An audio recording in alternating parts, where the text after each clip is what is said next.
thank you very much, everybody. It's a great honor to be with a friend of mine, Emmanuel Macron, President of France. He's doing a really good job. He's fighting hard. He's fighting on a lot of fronts. He's helping with regard to the Russia-Ukraine catastrophe. And his words of wisdom mean a lot. And we've been friends for a long time now, really, from the first term on. And I appreciate you being here. It's really nice. Thank you. Thank you. Please. Thank you, Mr. President. I'm very happy to have the opportunity to exchange with President Trump and our teams. And indeed, we have a lot of things to do together, and especially fix these crazy wars we have.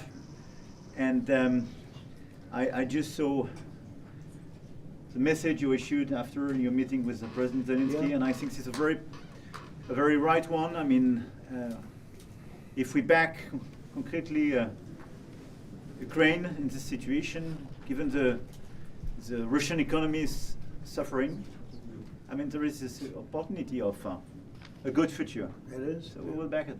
I think so. I think so. They're very enthusiastic in a lot of ways. It's been a terrible war, should have ended, and Russia should have stopped it. But they've been 3.5 years, and they've gotten not so far. So we'll see what happens. But the other side can fight too, and they've proven that. Maybe it could be that Russia's a paper tiger. I don't know what they are, but 3.5 years of fighting and killing everybody, of killing 7,000 people a week for nothing.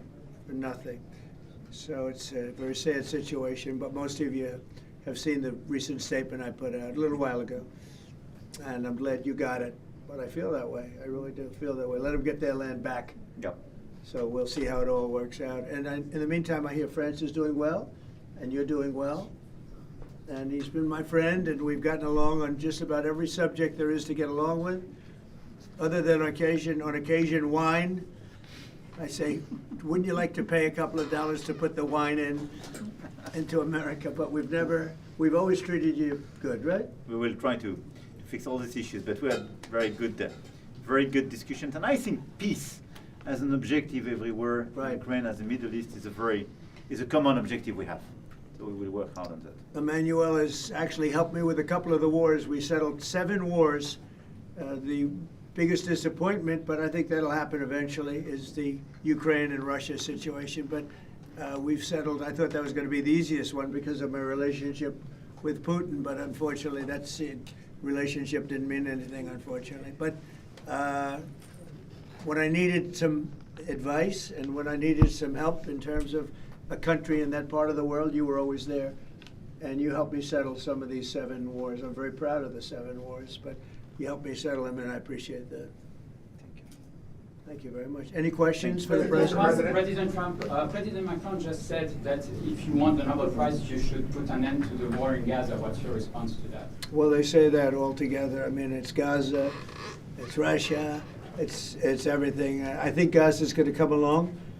We're going to have a very important meeting, and my next meeting actually is going to be very important with leaders in the region.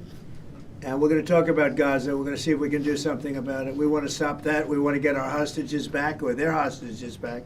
We've gotten all of the American hostages, as you know, and Alexander, all of them have been back. Steve Witkoff's done a great job, and Marco always, and everybody. I mean, we have Scott got involved and strongly involved, and from a financial standpoint, we're doing some things that are pretty good. We put Iran out of commission, very important. That was called the bully of the Middle East, and they're out of commission. Now we're going to have a meeting today. I think it's going to be a successful meeting with all of the leaders of many of the biggest, I would say, the most important countries having to do with Gaza, indirectly and directly. And that's going to take place just in a little while. So I'm sure you'll be there, and we could have an outcome very quickly. What is the recognition of Palestine as a gift to Hamas?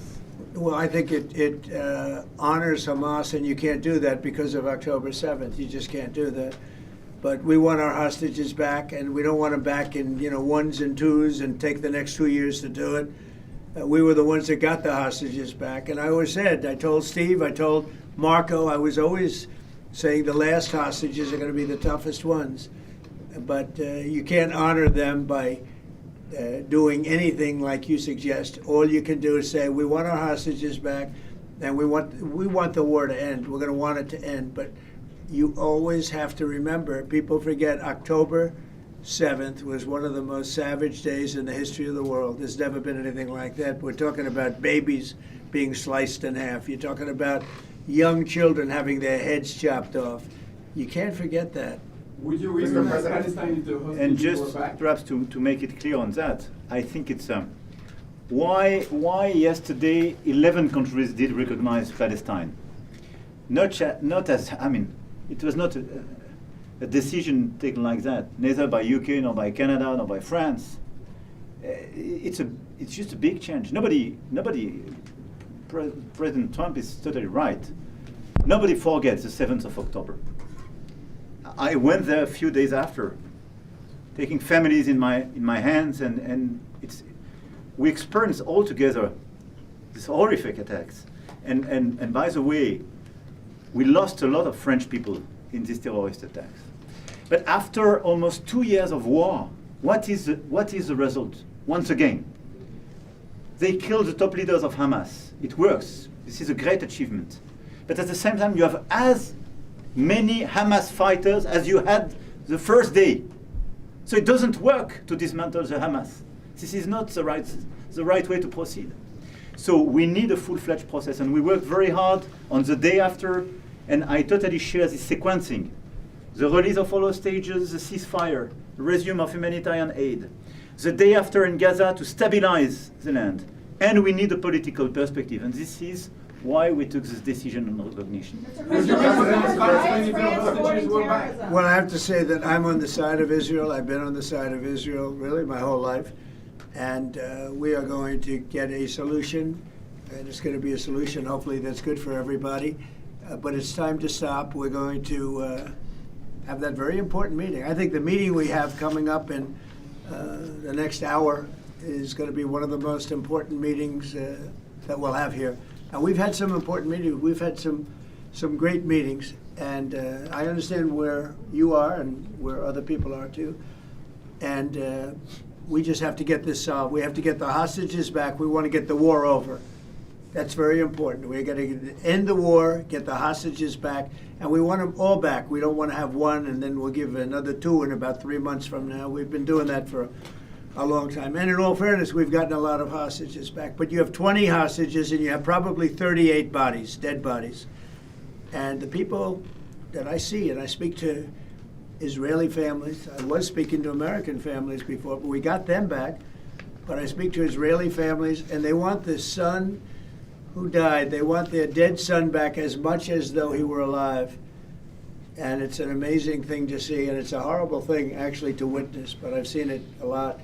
So they have 20 hostages, they have 38 dead bodies, and we have to have them back, and we have to have them back immediately.